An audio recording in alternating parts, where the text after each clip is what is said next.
السلام علیکم دوستانو، زه یم سلام او تاسو ګورئ سلام فارمیسي یوټیوب چینل.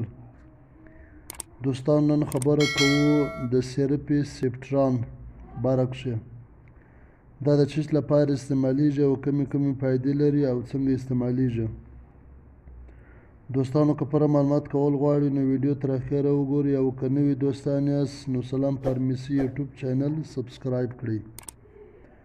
دوستانو انډیکیشن یا استعمال د سیرپ سیپټران.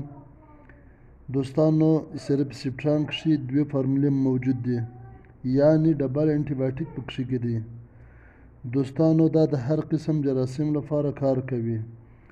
دوستانو دا په سینه بغل کښې، د غوږو په جراثیمو کښې، د پښتورګو په جراثیمو کښې، د ملاریا لپاره، د عملو لپاره، یعنې په دغه ټولو جراثیمو کښې کار کوي. دوستانو ډوز یا مقدار خوراک. دوستانو که د کوچني عمر تر کال کم وي، نیمه کاچوغه سهار نیمه ماخستن نه خوراک وروسته، او که د کوچني عمر تر کال پورته وي، یوه کاچوغه سهار یوه ماخستن نه خوراک وروسته تر 10 ورځو پورې ورکولی سي. ساید افیکټس یا نقصانات. دوستانو دغه شربت کله ناکله خپله خواګرځۍ پیدا کوي، اشتها کموي، عملونه پیدا کوي، کله ناکله خارش پیدا کوي. کنټراانډیکیشن یعنې په دغه وخت کې بیا نه استعمالوئ.